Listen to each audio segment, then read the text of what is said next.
Nuestras metas están puestas en ti, Señor, porque tú eres grande, porque tú eres magnífico, Señor. Grandes son tus obras. Tú estás sentado en tu trono, tú dominas sobre todo. Tú eres el Rey, digno de ser en gran manera exaltado, que fuiste levantado, Señor, te levantaste de la muerte. Hoy estás sentado en tu trono y hoy reinas por los siglos de los siglos. Aleluya.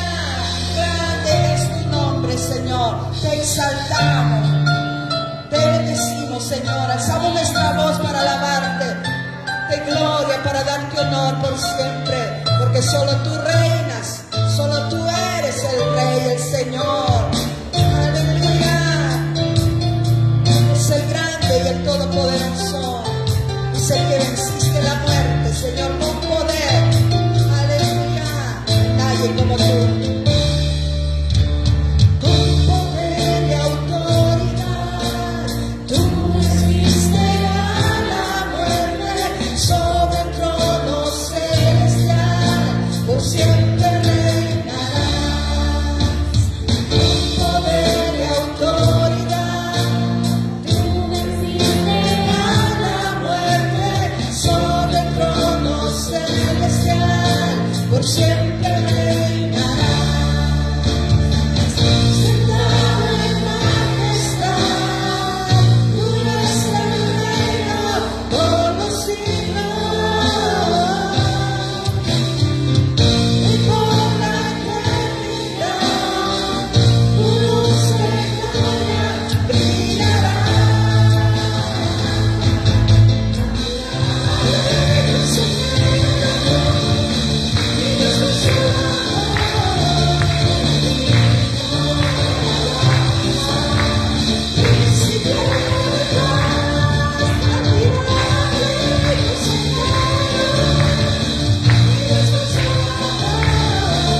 damos todo el honor, Señor, porque tú vives, tú reinas, tú eres poderoso, tú eres invencible, eres el grande, eres el fuerte.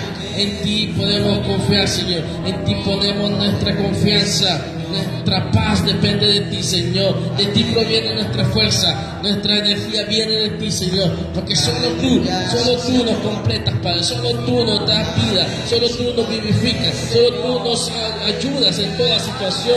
Tú eres el grande, tú eres nuestro Dios, nuestro Padre. A ti te damos toda la gloria, Señor. De los siglos eres digno, Señor. Gracias a tu Señor. Tú eres bueno, tú eres fiel, Señor. Tú eres poderoso. No hay nadie como tú. Oh, gracias, Señor.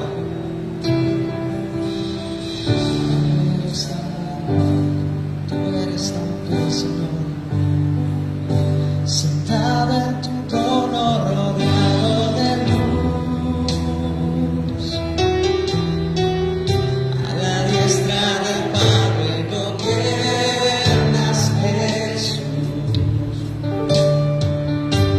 Con ojos de fuego, con rostro de sol. Cuando abres tu boca espero tu voz. Sentado en tu trono, rodeado de luz. A la diestra del Padre gobiernas, Jesús. Con ojos de fuego, con rostro de sol. Cuando abres tu boca espero tu voz. Poderoso, en majestad y reino, poderoso.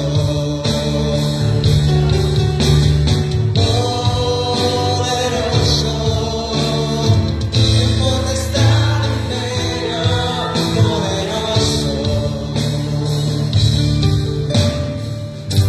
Un gran arco iris corona tu ser. Eres el Cordero que pudo vencer. Eres el primero, eres el postrer. Y arrojan coronas delante de ti. Poderoso, en majestad y reino, poderoso. Sí, Señor, poderoso, en potestad y reino, poderoso. Solo tú, Señor, poderoso, en majestad y reino, poderoso. Poderoso, en potestad y reino,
tú eres grande. Oh, sí, Señor. Aleluya. No hay nadie como tu Padre. Tú estás sentado en tu trono, Señor. Amén. Tú reinas, tú vives, Oh, sí, tú Señor. reinas, Señor. Nadie como tú. Tú eres Dios, tú eres mi rey, tú eres Señor Jesús. Y con mi voz declararé que tú eres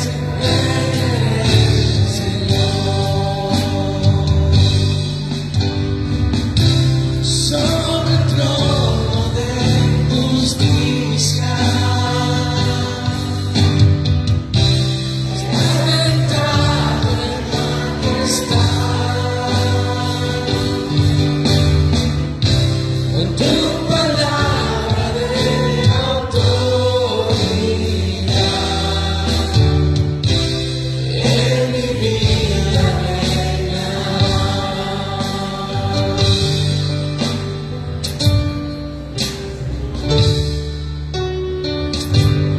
Eres Dios, eres mi rey, eres Señor Jesús. Y con mi voz declararé que tú eres Señor.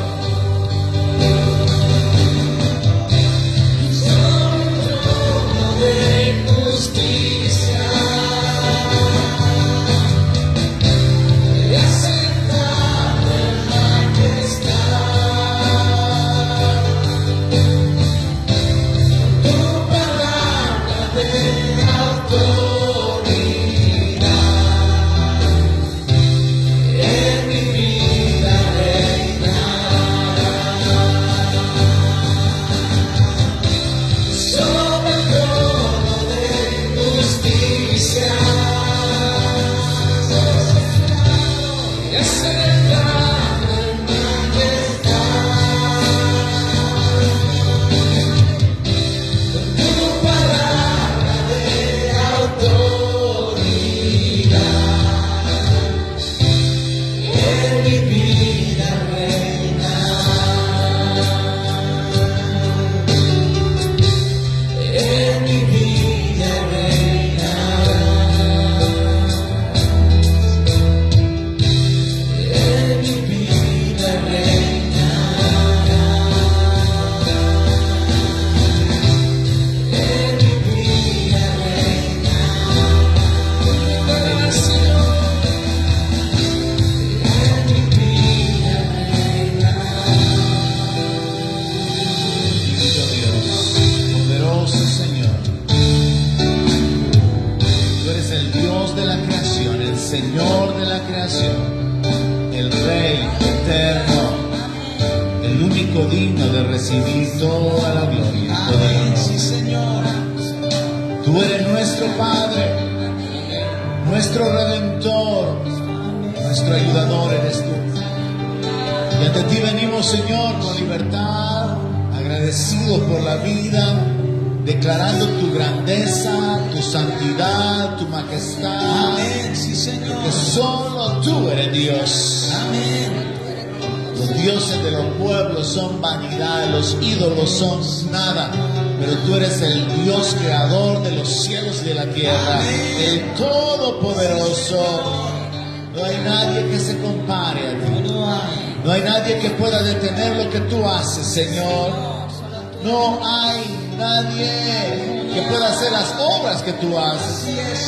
Eres digno de ser exaltado por toda la eternidad, Señor. Y nosotros, tu pueblo, tus hijos, bendecimos tu nombre, proclamamos tu bondad, tu señorío. Te agradecemos por la vida, por tu misericordia, tu paciencia, tu fidelidad, tu bondad manifestada en nuestra vida. Por amarnos, por alcanzarnos, por revelarte a nosotros, Padre. Te damos la gloria, te damos las gracias. Te Te bendecimos, Señor. Recibe nuestra ofrenda, recibe el fruto de nuestros labios, Padre. Voluntariamente la presentamos delante de ti, Señor. En el nombre de Jesús, nuestro Rey, nuestro Señor. Recibe, Señor, nuestra adoración, recibe nuestro canto. En el nombre de Jesús. Amén. Aleluya. Aleluya. Gloria a Dios. Gloria a Dios. Bienvenidos, hermanos. Bendiciones. Ya estamos en línea, así que vamos inmediatamente a la palabra de Dios. Pueden sentarse.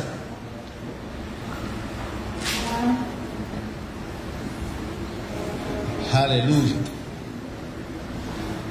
Bueno, no quiero ir a la palabra sin antes reconocer a la hermana Claudia, hija del hermano Manuel, que está aquí con nosotros esta noche acompañándonos. Le damos un aplauso, señal de reconocimiento. Está aquí a la paz, hermano Manuel. Dios le bendiga, bienvenida. Gloria a Dios. Bueno, noche de estudio bíblico, noche de estudio del libro de Hebreos, según la secuencia que hemos estado desarrollando durante algunos meses. Y ahora no vamos a ocupar muchos versos, como lo hicimos el miércoles pasado, pero sí vamos a enfocarnos en algo sumamente interesante. Capítulo 11 del libro de Hebreos es nuestro enfoque del estudio. El libro de Hebreos o carta que el apóstol Pablo escribiera a los hebreos. He dicho esto varias veces. Algunos no están muy seguros de que el apóstol Pablo lo haya escrito por causa del lenguaje que ahí se utiliza, pero tampoco hay una certeza de atribuirle la autoría a alguien en particular. ¿Y quién mejor que el apóstol Pablo, entrenado a los pies de Gamaliel, conocedor de la ley, fariseo de fariseos, que fue llamado para ser establecido como apóstol a los gentiles, para que pudiera escribir un libro a los judíos cristianos del siglo I? Así que aquí estamos en nuestra secuencia de estudio, siendo edificados con la palabra, creciendo día a día en el conocimiento de la palabra de Dios. Y ahora pues vamos a agregar un renglón más al conocimiento de la voluntad de Dios, al conocimiento de la revelación de Dios y también al crecimiento de nuestra fe. Concluí el miércoles pasado con el enfoque de la lista de los héroes de la fe, que comienza en el verso 4, donde se menciona a Abel. Y concluimos con este personaje que es con el cual comienza la lista de la gente de fe. Y ahí leemos en el verso 4 que dice: por la fe Abel ofreció a Dios más excelente sacrificio que Caín, por lo cual alcanzó testimonio de que era justo, dando Dios testimonio en sus ofrendas, y muerto aún, habla por ella. Nos enfocábamos en que Abel está en la lista como el primer hombre de fe, el primer hombre, el que encabeza la lista de los hombres de fe o de la gente de fe. Y dice aquí que la obra de fe que él realizó fue que él le ofreció a Dios más excelente sacrificio. Reconociendo la dignidad de Dios, no solamente trajo una ofrenda como hizo Caín. Recordemos que Caín era labrador, pero Abel era pastor de ovejas. Y dice la palabra que Abel trajo de los primogénitos de las ovejas. Trajo de lo mejor. La gente de fe le da lo mejor a Dios. La gente de fe hace sacrificios porque reconoce la dignidad de Dios. Y aquí entendamos algo. Contrario a la corriente de la doctrina de la prosperidad, lo mejor que se le puede dar a Dios no es dinero, porque Él es el dueño del oro y de la plata, hermanos. Dios no necesita nuestro dinero. Y consideremos algo. Cuando en el Antiguo Testamento se acostumbraba a honrar a Dios o adorar a Dios a través de las ofrendas o a través de los holocaustos, lo que generalmente sucedía era que ese animal se consagraba, se sacrificaba y se quemaba. Y había un olor, ¿verdad? El olor de la carne asada que subía. Pero la entrega de ese animal, el despojarse del valor de ese animal, el entregarlo o dedicarlo a Dios, en una forma de honrar a Dios, porque la persona se estaba desprendiendo del valor económico. que éste tenía. Y entonces es importante el pensar en el hecho de que Dios es honrado cuando nosotros voluntariamente renunciamos a algo, renunciamos a la posesión, renunciamos al dominio o al control de algo y se lo entregamos a Dios, lo dejamos en las manos de Dios o lo dedicamos a Él. Y sí quiero poner énfasis en que no se trata de que lo mejor que podamos darle a Dios sea lo material. Algunos han tenido que dejar a su familia por causa del Señor. Otros han tenido que dejar su profesión por causa del Señor. Es el sacrificio que han hecho. Han dejado su profesión. Yo conozco pastores profesionales que nunca ejercieron la profesión porque Dios los llamó al ministerio. Entonces ese fue el sacrificio que hicieron para Dios. Y en el trato personal, en el trato individual, lo que tenemos que aprender de la vida de Abel es, si usted es una mujer de fe, si usted es un hombre de fe, aprenda a hacer sacrificios excelentes. No se conforme con medio cantar. Dele lo mejor a Dios, con pasión, con entrega. No se conforme con simplemente servir. Sirva, no indolentemente, sino con esfuerzo, con dedicación, haciendo lo mejor. No se conforme con simplemente dar una ofrenda. De acuerdo a su corazón, de conforme a sus fuerzas, como el apóstol Pablo menciona que lo hicieron la gente de Corinto. La clave, la frase clave ahí es más excelente sacrificio. Y la gente de fe hace eso porque reconoce la dignidad de Dios. Y dice la palabra que Dios dio testimonio de sus ofrendas. Y Dios lo declaró justo por causa de esa fe que se mostró en esa entrega. Vamos a la segunda parte, por así decirlo, en esta noche, del capítulo 11, y vamos a ir al verso 5, donde encontramos al segundo hombre de fe, a Enoc. Pero sí quiero dejar esto en su mente. Mientras nosotros hablamos o nos enfocamos en esta lista de hombres y mujeres de fe, del libro de Hebreos, capítulo 11, es importante señalar las obras de fe que ellos hicieron, porque es ahí donde nosotros tenemos un elemento para imitar. O sea, no se trata solamente, cobramos el libro de Hebreos, ya solo nos falta un capítulo, terminamos y nos vamos a otro. No, tenemos que aprender y tenemos que ir moldeando nuestra vida. Entonces aprendamos de la gente de fe y sepamos esto. La gente de fe realiza actos de fe. La fe se muestra por las obras. Por eso Santiago dice, muéstrame tu fe sin tus obras, porque yo voy a mostrarte mi fe con mis obras. La gente que no se congrega, la gente que no honra a Dios con su finanza, la gente que no canta, la gente que no sirve, está en cierta manera negando su fe. No se puede decir que se cree en Dios, que tenemos a Jesús como Señor y no seguirle, no adorarle, no anunciar su venida, no compartir con otros la palabra. No tiene sentido. Y por eso Santiago, al hablar de la fe, dice que la fe sin obras es muerta.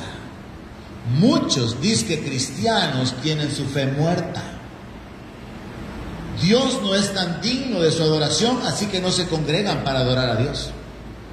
Dios no es tan digno de cooperar con el establecimiento de su reino y la predicación de la palabra, que jamás se involucran en anunciarles a otros que hay perdón de pecados en el nombre de Jesús.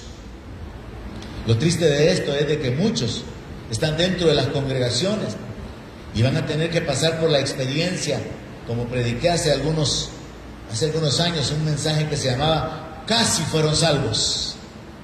Estuvieron en la iglesia, casi fueron salvos, por poco alcanzaban la salvación, pero venían a la iglesia, pero su corazón estaba lejos de Dios, así como el reclamo o el reproche que Jesús le hace a los fariseos. Este pueblo con sus labios me honra, pero su corazón está lejos de Dios. Usted puede estar en la iglesia, usted puede ser miembro de una iglesia, estar registrado en una iglesia como un miembro activo, como un miembro en propiedad, pero Dios conoce su corazón, Dios conoce sus obras, como está escrito en el libro de Apocalipsis. A cada uno de los ángeles de las 7 iglesias, el Señor les dice, yo conozco tus obras. Porque Dios conoce nuestras obras, hermano. Dios conoce nuestra vida. Yo no entiendo cómo el enemigo puede adormecer a alguien de tal manera que viva inconsciente y que actúe de una manera tan absurda como la de Jonás, que estaba huyendo de Dios. ¿Acaso puede uno huir de Dios, hermano? Jonás agarró para otro lado cuando Dios lo llamó a predicar allá en Nínive. ¿Acaso podemos escondernos de Dios? No podemos. Si Él mira aún en la oscuridad.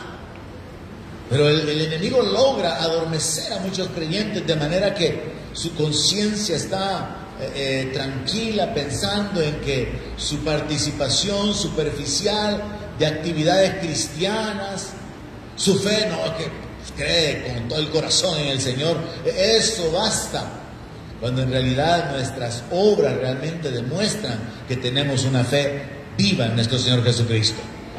Las obras revelan que nuestra fe verdadera es genuina, y aunque no somos salvos por obras, las obras más bien son el resultado de nuestra fe por la cual hemos sido salvados. Congregarse es una obra de fe. Dar es una obra de fe.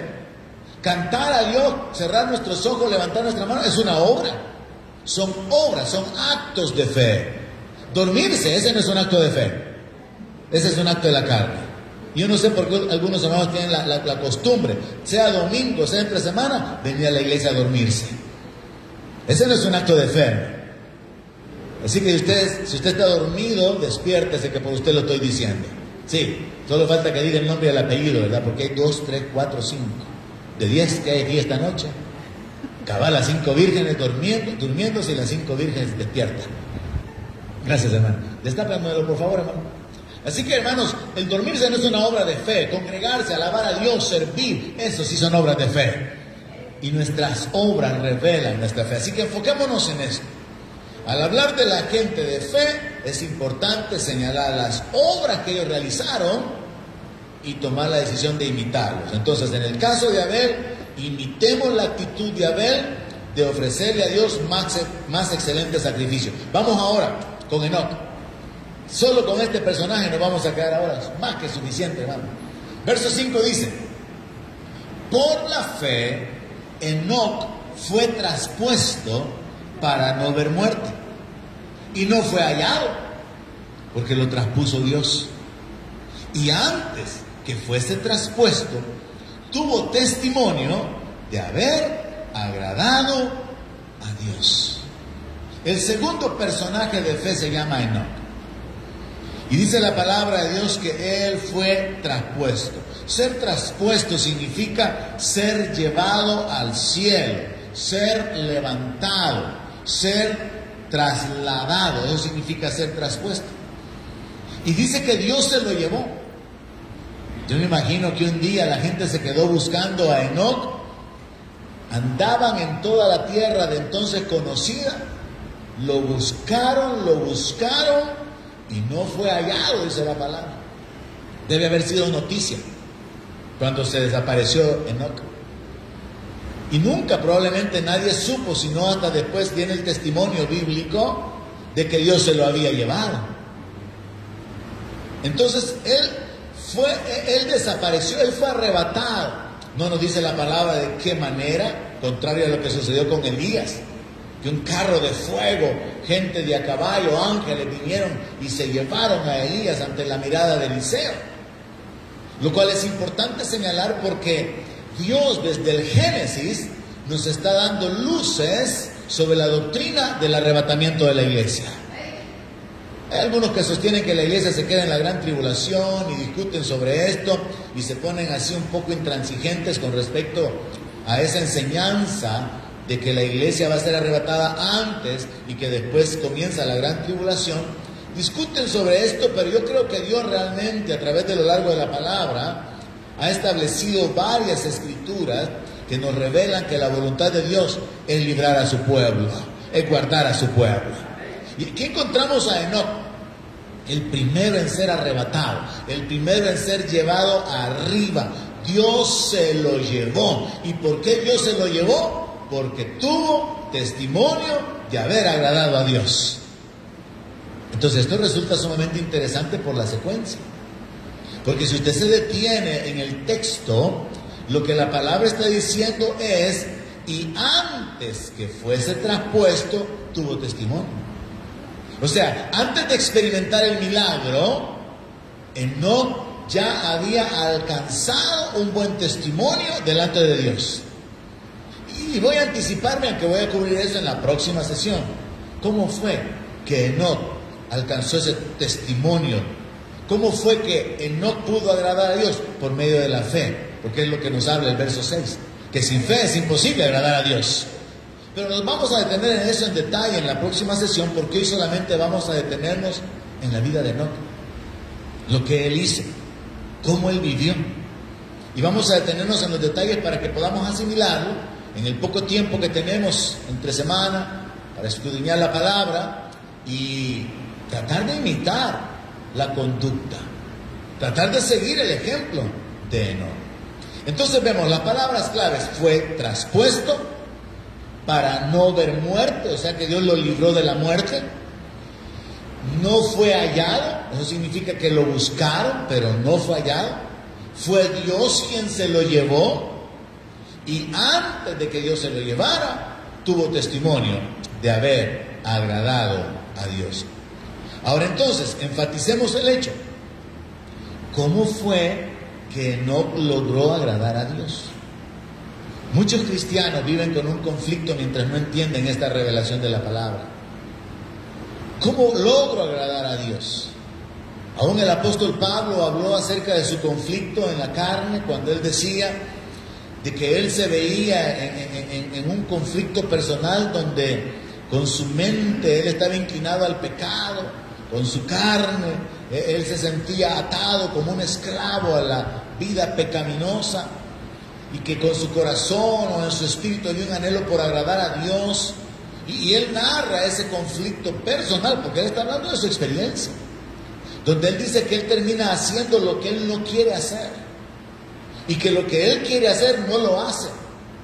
Y todos nosotros, mientras maduramos en la vida cristiana, mientras vamos avanzando, mientras vamos creciendo, pasamos por esas experiencias de frustración donde: Señor, perdóname porque volví a pecar contra ti de la misma manera. Señor, perdóname una vez más porque volvemos a recurrir a la misma acción, al mismo acto, al mismo hábito que sabemos que es injusto, sabemos que no agrada a Dios, y pecamos, y tenemos que volvernos a Dios en arrepentimiento porque estamos luchando contra nuestra naturaleza carnal. Y es hasta que logramos crucificar la pasión que entonces el pecado ya no se manifiesta.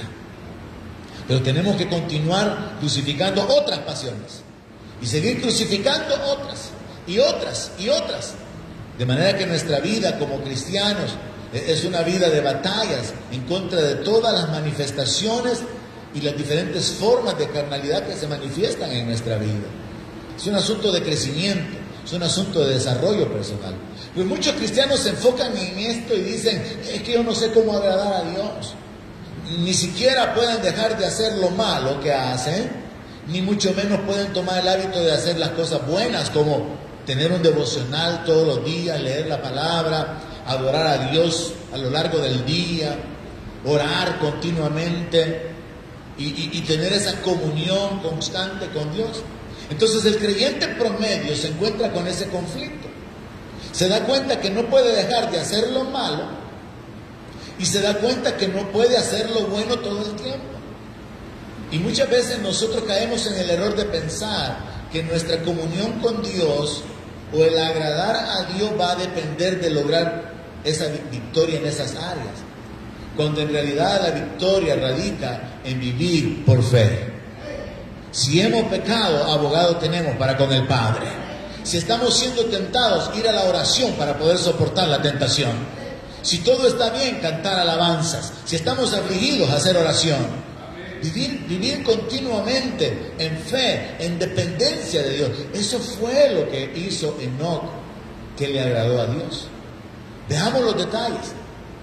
Fue por la fe que Enoc agradó a Dios y alcanzó un testimonio de haberlo agradado, que causó que Dios decidiera llevárselo. En Judas, capítulo 1, verso 14, encontramos un detalle interesante.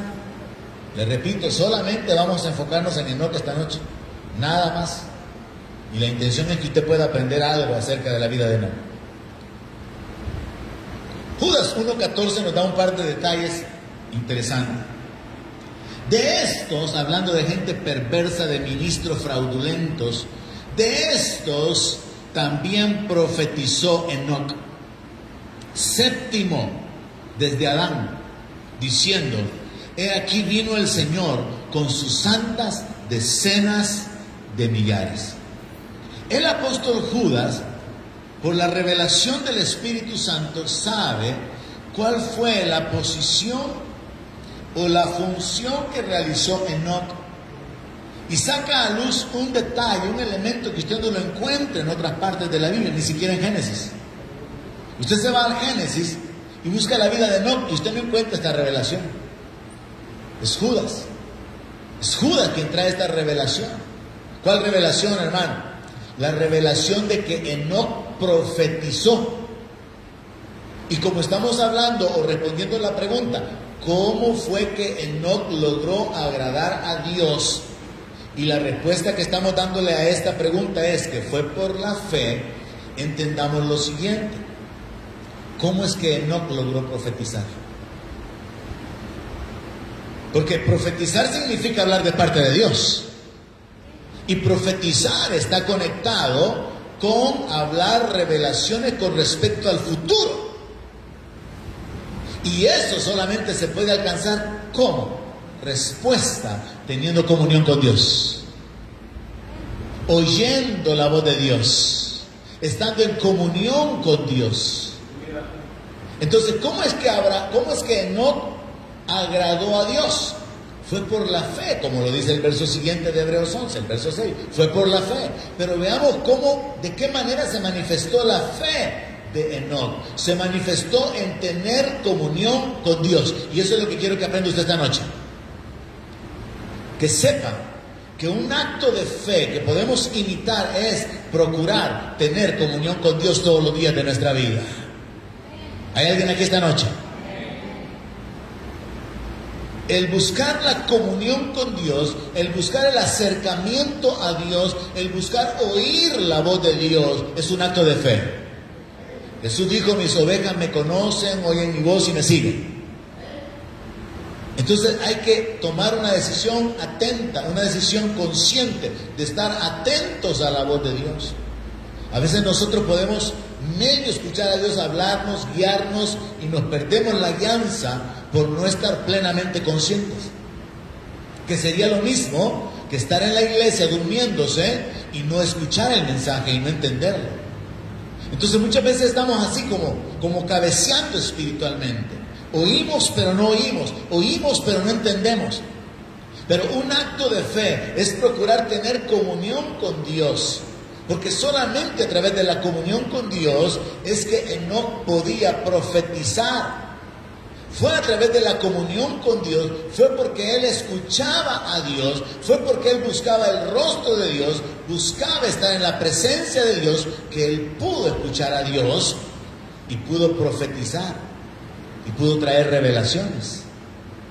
Ahora entonces, aplicándolo a su vida, el apóstol Pablo dice, hablando de los dones espirituales, que procuremos los dones espirituales. Es un acto de fe procurar los dones espirituales. Si usted cree que el Espíritu Santo reparte dones, usted debería estar buscando los dones. Usted debería estar pidiendo los dones.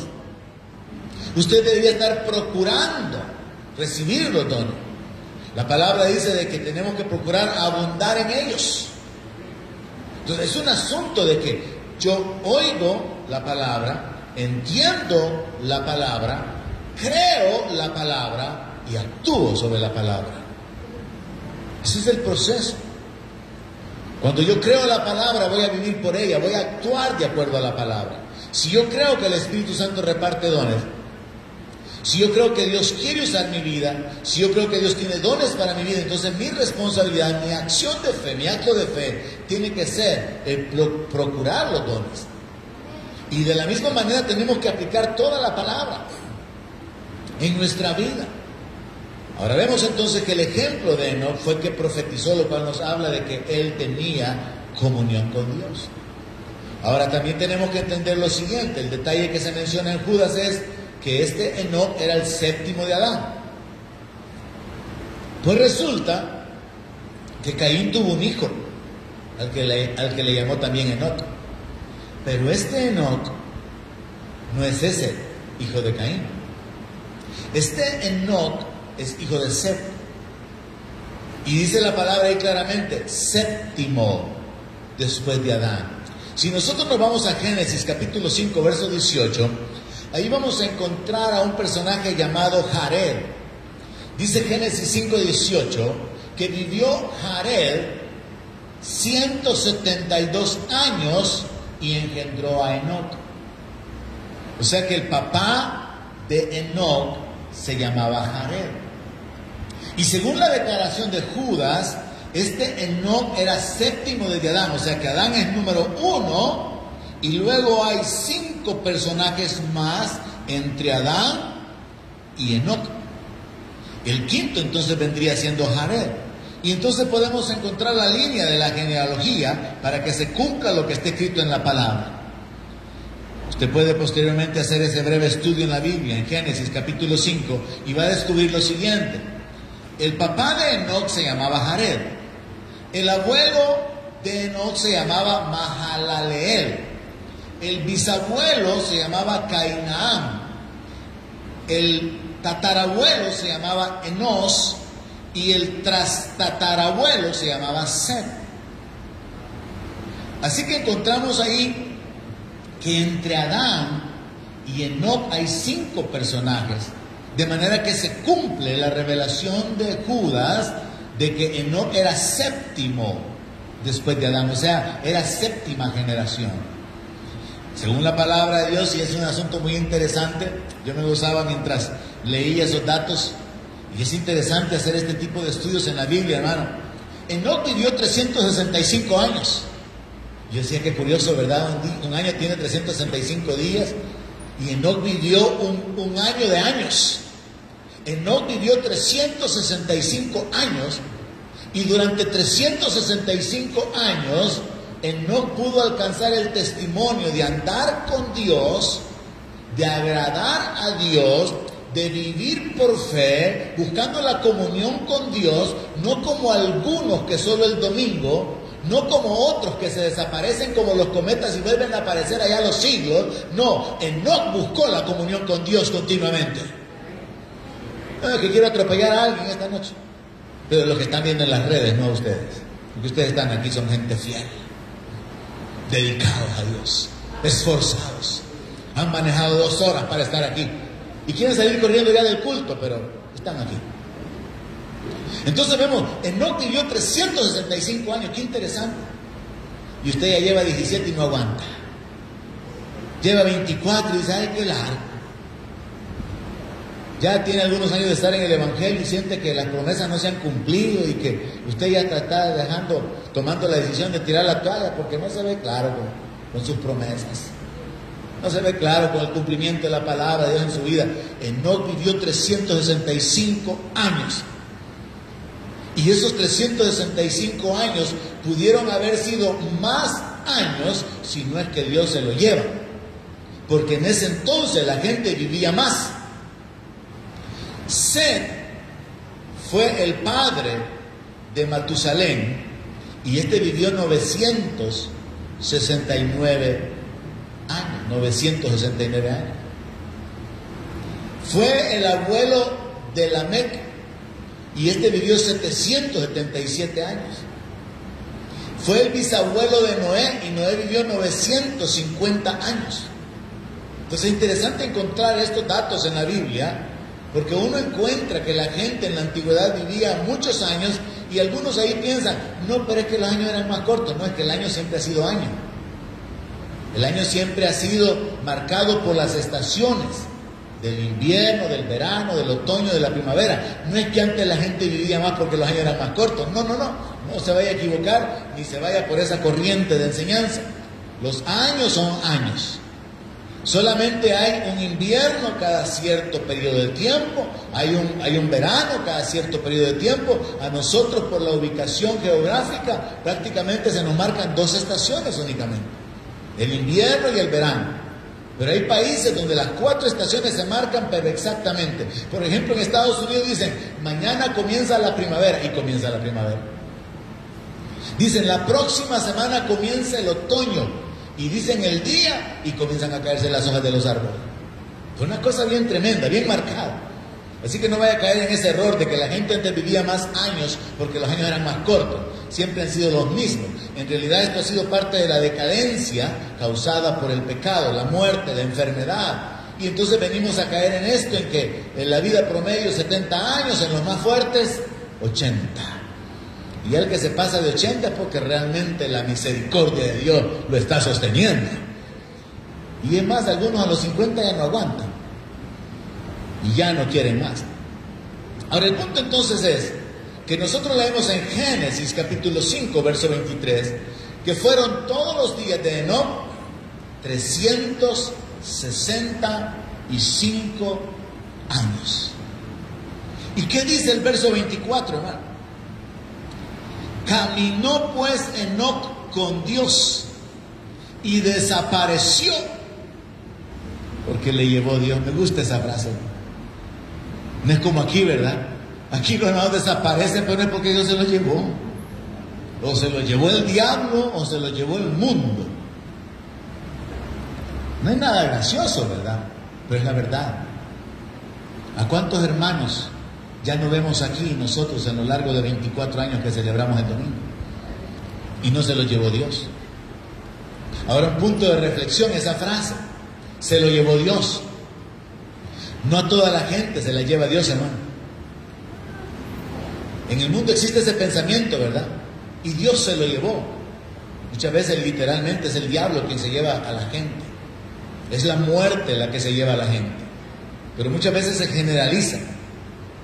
Hay gente que incluso sin conocimiento del Evangelio, sin conocimiento de que está establecido para los hombres que mueran una sola vez y después del juicio, invocan la muerte diciendo, yo le digo a Dios que me lleve y no me quiere llevar.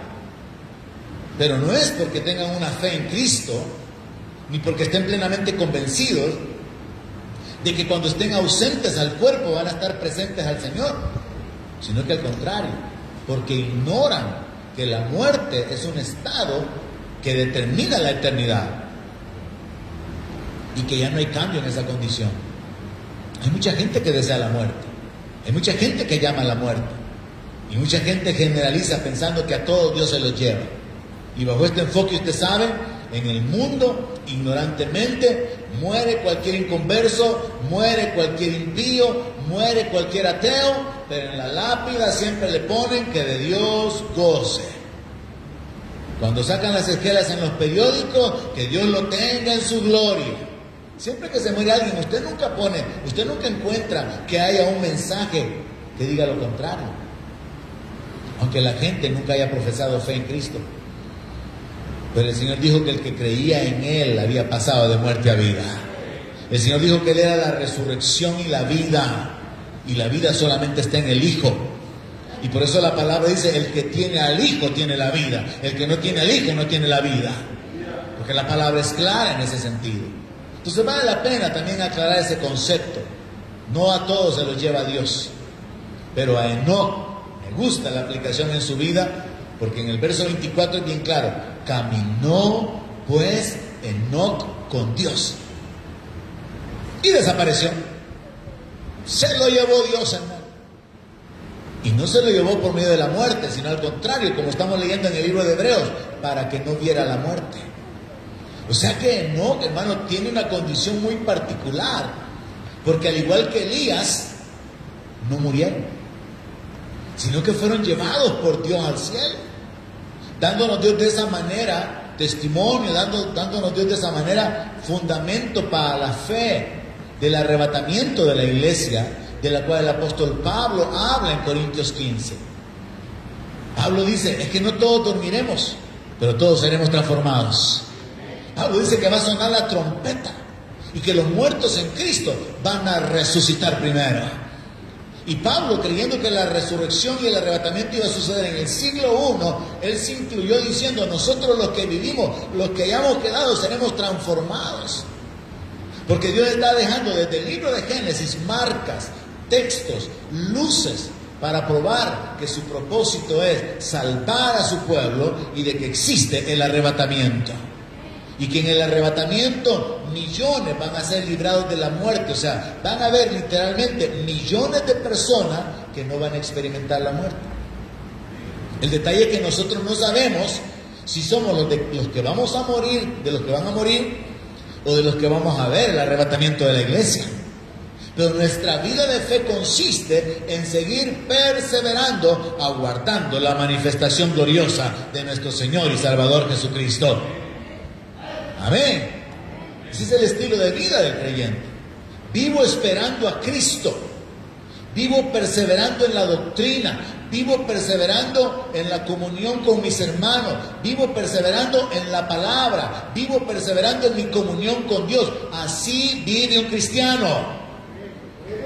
No vive allá en su casa, en su negocio, en su trabajo, escondido, afanado. Y cuando se le visita y se le busca y se le pregunta acerca de su comunión con Dios, no, si yo creo en el Señor, ¿cómo voy a dejar de creer en el Señor? No, así no vive un cristiano. Un cristiano vive perseverando. Un cristiano vive creciendo. Un cristiano vive dando fruto.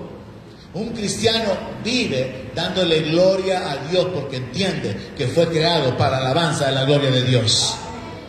Muchos cristianos ni siquiera han entendido eso. Y por esa razón ni siquiera se gozan cuando están en el tiempo de la alabanza y la oración, que es tan precioso. Ese ambiente donde podemos tener comunión con Dios, hermano. Muchos cristianos no han logrado descubrir eso. Porque quizás les sucede lo que Jesús dijo allá en el Apocalipsis. Tienes nombre de que vives, pero estás muerto. Es tremendo. Las sentencias, las declaraciones que encontramos de parte del Señor. Como aquella otra, por cuanto no eres frío ni caliente, sino tibio, te vomitaré en mi boca. Qué tremendo. Tremenda declaración. O las otras que el Señor hiciera en su ministerio: apártense de mí, malditos, no los conozco. Pero Señor, profetizamos en tu nombre echamos fuera demonios. Les digo que no los conozco. Yo creo que muchos cristianos evangélicos, demasiado diría yo, viven ajenos a esa realidad, inconscientes. Su cristianismo consiste en ir a la iglesia de vez en cuando. Y eso es todo. Eso no es el cristianismo. El cristianismo es ser un discípulo de Cristo. Es ser un seguidor del Señor. Es ser un imitador del Señor. Es ser alguien que en su gratitud quiere adorarle, quiere servirle, quiere dar frutos, quiere glorificarle, quiere que también otros conozcan y entren en el reino.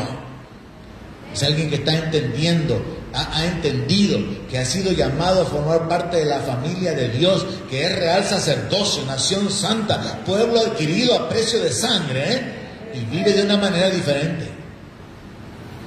El cristiano que no entiende eso, vive carnalmente. El cristiano que no entiende eso, vive mediocremente. No afecta a nadie. No causa influencia sobre nadie. Porque está tan lleno del mundo, está tan vacío, está tan débil, que es más fácil que el mundo lo moldee en su forma de hablar, en su forma de vivir, en su forma de negociar. Es más fácil que el mundo lo afecte. Pero qué contrarios, qué diferentes eran los cristianos del siglo I, cuando para referirse a ellos decían: estos que trastornan al mundo vienen acá. Y trastornar literalmente significa poner de cabeza algo. Así decían de los cristianos en el siglo I. Ahora no, los cristianos parecen mundanos. Los cristianos tienen muchas prácticas, costumbres, hábitos atraídos o recibidos del mundo.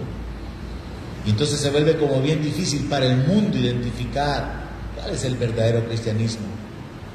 Y el Señor Jesús advirtió sobre esto diciendo que si la sal pierde su sabor, ya no sirve para nada.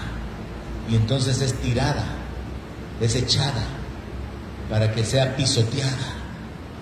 Mire, hermano, las palabras del Señor Jesucristo realmente vale la pena meditar en ellas, porque muchas de ellas tienen advertencias que se aplican a nuestra vida, y probablemente nosotros estamos viviendo tan confiados, tan tranquilos, ignorantes de que Dios en su misericordia está siendo paciente con cada uno de nosotros. Así que hay que reflexionar en esto. Hay que reflexionar en el hecho de que Enoc, el segundo hombre de fe, tuvo una obra de fe durante todos los años en que él vivió, y fue que él buscó tener comunión con Dios. Por eso logró oír la voz de Dios y por eso él pudo profetizar. Porque la obra de fe de Enoc era anhelar, buscar, procurar la comunión con Dios. Yo he dicho, quizás, no creo que más de 10 veces en mi vida, mientras predico, que con mi esposa yo he sido bendecido en esta área.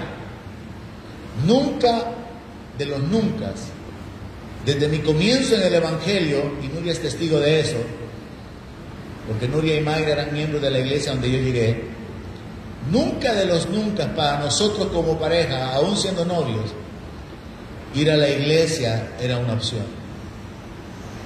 Nunca.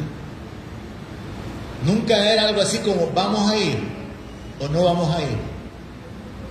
Y en mis 24 años de ministerio pastoreando esta iglesia y 5 años más de lo que conocen la historia previa, he conocido parejas, familias, gente que le da igual llegar tarde, salir corriendo, no llegar, desaparecerse, volver a aparecer. Y yo en mi mente siempre tengo un conflicto y digo, no comprendo a esa clase de cristianos.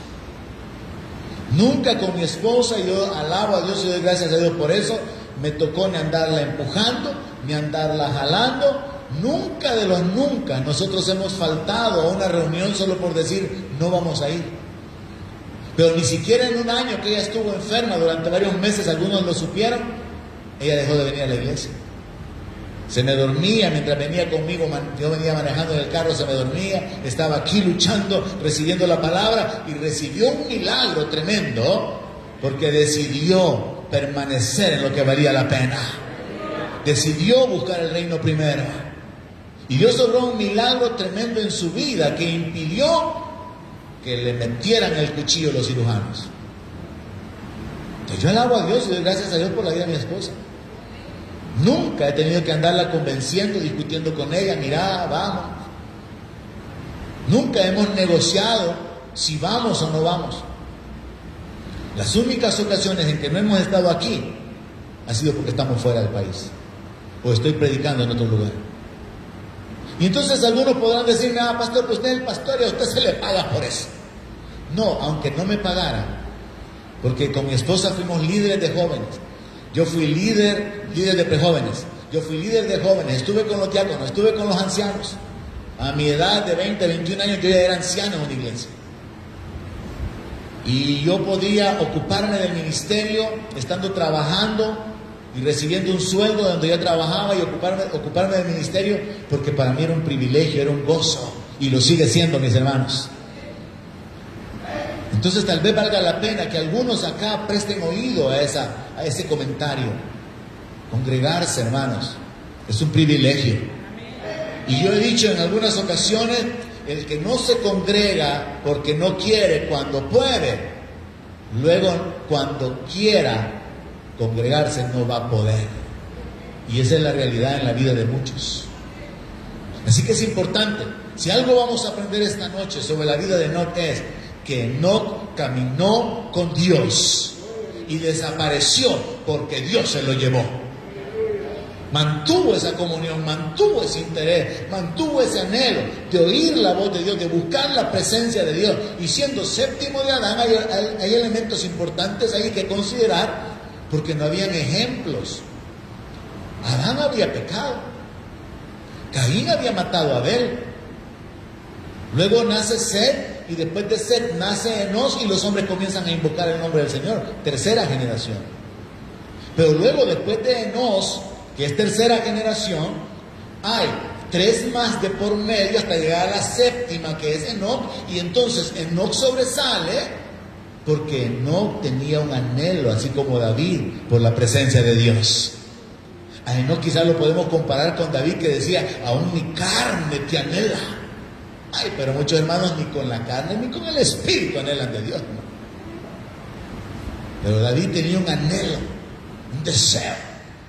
Recuerde que a David se le atribuyen las palabras: es mejor un día en los atrios de la casa que 1000 días fuera de ellos. Pero para muchos cristianos es mejor 1000 días allá afuera en el mundo que un día en la iglesia. Así que si usted está aquí, reciba la atropellada espiritual. Y si usted no está aquí y está allá, también recíbala. Porque la palabra es útil para redarguir, para corregir, para instruir. Ahora, si usted está aquí y enfoquémoslo en el lado amable, reciba la invitación a que imitemos a Enoc. Enoc anduvo con Dios, Enoc caminó con Dios. Y entonces resulta que Enoc se convierte en un personaje clave. Nosotros podemos encontrar, verso 25 de Génesis 5, que vivió Matusalén 187 años y engendró a Lamec. Vivió Matusalén después que engendró a Lamec 782 años, engendró hijos e hijas. Fueron pues todos los días de Matusalén 969 años y murió. Vivió Lamec 182 años y engendró un hijo y llamó su nombre Noé, diciendo: este nos aliviará de nuestras obras y del trabajo de nuestras manos a causa de la tierra que Jehová maldijo. O sea, hermano, que es interesante darnos cuenta que Enoc no solamente fue pionero en buscar la presencia de Dios, en anhelar la presencia de Dios, no teniendo modelos a su alrededor.